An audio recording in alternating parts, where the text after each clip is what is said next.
Bonjour, je m'appelle Dr Sarah Hartley et je vous souhaite le bienvenue à notre formation sur la somnolence résiduelle sous PPC. Quand on parle de la somnolence résiduelle, la première question c'est comment définir la somnolence. Est-ce qu'on va se fier à une définition subjective, utilisant par exemple l'échelle d'Epworth, ou objective, utilisant les tests itératifs de la latence d'endormissement ou les tests de maintien d'éveil? Il est important de garder en tête que les échelles subjectives comme l'Epworth surestiment la somnolence objectivée par les tests. On sait que entre 41 et 77% des patients sont somnolentes avant la mise en place d'un traitement pour les apnées de sommeil et qu'une somnolence résiduelle, selon les grandes méta-analyses, touche environ 20%. Mais l'observance à la machine est importante. Si vous avez un patient qui utilise mal sa machine, on sait que 31% des patients avec une utilisation de moins de 4 heures vont garder une somnolence versus 18% chez ceux qui utilisent la machine de plus que 4 heures. Et dans une étude multicentrique faite par l'équipe de Grenoble, chez les patients qui avaient une observance de plus que 6 heures, 12% des patients étaient toujours somnolentes, définis par une échelle d'Epworth supérieure à 10. Et après exclusion des facteurs qui contribuent à la somnolence, 6% gardaient cette somnolence résiduelle. Et les facteurs prédictifs étaient l'âge, ça touchait les plus jeunes, la sévérité initiale de la somnolence et certaines maladies telles que la dépression, les douleurs chroniques et des troubles cardiovasculaires. Donc, quelles sont les causes potentielles de la somnolence chez les patients traités par un SAS? D'abord, on a tous les éléments liés à l'appareillage, une non-observance, les événements non corrigés, les fuites qui fragmentent le sommeil chez les patients traités par la PPC ou éventuellement les douleurs articulaires pour les patients qui ont une orthèse. Ensuite, les comportements sommeil. Un temps de sommeil insuffisant et les horaires irréguliers sont fréquents chez les patients SAS. Et il faut aussi regarder la prise potentiellement des médicaments sédatifs. Et là, il ne faut pas oublier les médicaments en vente libre. Ensuite, les pathologies de sommeil. Peut-être que votre patient a une autre cause de fragmentation de sommeil, telle que les mouvements paralytiques des jambes ou un dysfonctionnement des systèmes d'éveil qu'on voit chez les patients atteints d'une hypersomnie centrale. Ensuite, les troubles médicaux ou psychiatriques, par exemple une hypothyroïdie, une obésité, la dépression. Et enfin, peut-être que le SAS a un effet direct sur les réseaux neuronaux qui sous-tendent l'éveil, par exemple à travers l'hypoxie intermittente ou par la fragmentation du sommeil. Quelles sont les conséquences de la somnolence résiduelle? D'abord, on sait chez ces patients qu'il y a une baisse de la qualité de vie. Je vous montre en bas cette graphique qui montre clairement que surtout sur la partie énergie, les patients se sentent vraiment moins bien. Ensuite, il y a une augmentation des accidents dus à l'hypovigilance, d'où la contre-indication à la conduite de voiture et potentiellement une incapacité professionnelle liée à la somnolence résiduelle. On sait qu'il y a une augmentation de la tension artérielle chez ces patients, mais aussi une augmentation de la mortalité cardiovasculaire qui a été mise en évidence par l'étude RECADSA. La prise en charge de la somnolence diurne chez les patients traités par un SAS est guidée en France par les recommandations de la SFRMS et l'SPLF et le Working Party avait résumé les recommandations dans cette figure à droite qui s'appelle le blob. Nous allons décortiquer le blob ensemble, mais je souligne qu'avant toute évaluation de la somnolence diurne résiduelle chez un patient traité par PPC, il faut d'abord optimiser l'interface et les réglages, assurer une bonne observance de la machine en rapport avec les besoins de sommeil, assurer que la PPC est efficace avec un index résiduel qui est inférieur à 5 et finalement que ce traitement soit maintenu pendant 6 mois avant d'évaluer la somnolence diurne résiduelle. Donc pour revenir au niveau du blob, on va d'abord parler du niveau 1, l'évaluation subjective de la sévérité, ensuite niveau 2, l'évaluation objective, numéro 3, les causes à rechercher, le niveau 4, la prise en charge selon la cause, niveau 5, évaluation de la risque cardiovasculaire et choix de traitement médicamenteux et enfin niveau 6, le suivi sous traitement médicamenteux. Donc le premier niveau est l'évaluation subjective et la sévérité de la somnolence. Donc, d'abord, il est important de différencier la somnolence et la fatigue, d'identifier clairement les symptômes de la somnolence, la sensation de somnolence, une augmentation de temps de sommeil, une inertie matinale, une diminution de performance, les automatismes. Ensuite, d'évaluer le temps et rythme de sommeil avec un agenda de sommeil pendant 2 semaines. Je vous montre à droite un agenda qui montre un rythme de sommeil complètement explosé. Vous allez évaluer la sévérité subjective avec l'échelle d'Epworth et je vous encourage d'évaluer le risque accidentel de conduite utilisant l'échelle BOSS. Et enfin, attention aux signes d'alerte. Quels sont les signes d'alerte? C'est une somnolence très sévère mesurée sur l'Epworth. Un patient jeune qui a pris du poids, qui a une puberté précoce, qui a une cataplexie, hallucination hypnagogique et paralysée de sommeil, qui parle plutôt éventuellement d'une narcolepsie ou une inertie matinale qui est très sévère, les siestes longues et non récupératrices, qui vont parler plutôt d'une hypersomnie primaire, donc les troubles centraux. On passe à l'évaluation objective de la sévérité. Donc, s'il y a les signes d'alerte, je pense qu'il faut passer à faire une polysomnographie et l'éthyle, surtout s'il y a un allongement de temps de sommeil sur les 24 heures. Il faut peut-être penser aussi à un bilan de 48 heures et ceci serait fait probablement par votre centre de compétences des hypersomnies le plus proche.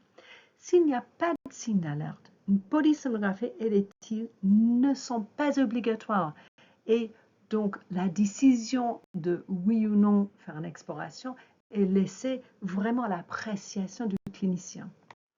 Quelles sont les causes recherchées? Donc, on va déjà revoir ce qui se passe avec la PPC. Est-ce qu'on a une bonne correction des événements? Est-ce que l'observance est proche au temps de sommeil et surtout supérieure à 6 heures, quoi qu'il arrive? Et éventuellement de faire une polysomnographie. Ensuite, est-ce qu'il y a des comportements inadaptés? Est-ce qu'il y a une privation de sommeil? Est-ce qu'il y a une augmentation importante de temps de sommeil le week-end qui va parler d'une privation de sommeil en semaine? Est-ce qu'il y a un jet lag social, un décalage de phase qui pourrait expliquer une somnolence matinale? Est-ce qu'il y a des troubles psychiatriques? Les échelles de dépistage telles que le HAD sont très utiles et on peut aussi ajouter un avis en psychiatrie. Pensez à la recherche des toxiques. Est-ce que le patient consomme du cannabis? Est-ce qu'il a une consommation éventuelle de médicaments en vente libre importante? Est-ce qu'il a une obésité? Il faut penser à écarter un syndrome d'obésité hypoventilation. Et finalement, on est encouragé de faire un bilan sanguin un peu général à la recherche des carences, des troubles hépatiques et un syndrome inflammatoire, plus les troubles thyroïdiens qui pourraient éclaircir en fait le pourquoi de cette somnolence excessive. Si on a identifié une cause, il faut bien sûr le traiter. Pour tout ce qui touche à l'appareillage, et parfois là on a besoin d'une polysomnographie pour bien étudier ce qui se passe, il faut penser à une fragmentation de sommeil. Si on trouve une fragmentation de sommeil sous pression variable, il faut peut-être penser à un passage en fixe. Il faut corriger les fuites, une sécheresse brutale, il faut vraiment optimiser l'interface et penser à l'obstruction nasale. Un AV oral est toujours utile à ce moment. Parfois, il faut penser à changer le mode de traitement de SAS. Un patient peut très bien mal dormir sous PPC et beaucoup mieux dormir sous orthèse, même si une orthèse est discrètement moins efficace pour corriger l'IH. Il faut faire très attention au comportement de sommeil. Je demande aux patients de faire une extension de temps de sommeil par plus qu'1 heure avec leur PPC pendant au moins 2 semaines, ce qui permet à répondre à la question est-ce que le temps de sommeil est insuffisant? Je demande aux patients d'adopter des horaires réguliers en semaine et le week-end et éventuellement de faire les siestes programmées, encore une fois, pour essayer d'augmenter le temps du sommeil. Il faut penser à arrêter ou modifier un traitement sédatif si possible. Parfois, avec les traitements de psychotropes, il faut négocier avec le psychiatre. Une prise en charge nutritionnelle pour les patients en obésité est toujours très important. Et finalement, les patients qui ont un insomnie peuvent bénéficier d'un TCC. Une fois que le sommeil est plus continu, on peut améliorer de façon importante la somnolence diurne. On a donc optimisé le traitement, on a cherché et corrigé les autres causes potentielles de la somnolence, mais nos patients restent somnolents et handicapés par la somnolence. Que faut-il faire? La première chose, c'est d'évaluer le risque cardiovasculaire. avec, si besoin, un avis de cardiologue parce que cet risque cardiovasculaire va conditionner le choix de traitement par la suite. Globalement, si on a des comorbidités cardiovasculaires ou psychiatriques, on va choisir plutôt un traitement qui s'appelle pitolisant que le solriamfetol. Pour le suivi, surtout chez les patients sous solriamfetol, il faut un contrôle étroit de la tension artérielle et de la fréquence cardiaque. Il faut bien sûr évaluer l'efficacité du traitement et pour les patients qui sont conducteurs de véhicules, il faut faire des tests de maintien d'éveil. C'est une question légale. Pour le suivi de ces patients, vous allez continuer à suivre l'efficacité de la PPC. Vous allez continuer à suivre l'efficacité et la tolérance de traitement. Est-ce que votre traitement est toujours efficace sur la somnolence diurne excessive? Et enfin, chercher et corriger en continu, surtout s'il y avait des questions de comportement sommeil, que vos consignes comportementales sont suivies et que d'autres causes de la somnolence ne se sont pas apparues entre-temps. Donc, qu'est-ce qu'on sait de ces deux traitements? Le pitolisant est un inhibiteur de la récapture de l'histamine, avec les indications pour la narcolepsie, WAKIX, et pour la syndrome d'apnée du sommeil avec somnolence, UZAWAD. Il a une possible indication chez les patients intolérants de la PPC qui restent somnolentes, avec une posologie entre 4,5 mg jusqu'à 18 mg. Il faut une titration progressive.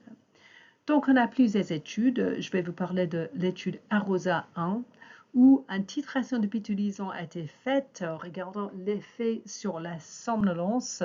Et on peut voir une amélioration importante de la somnolence avec pitolisant.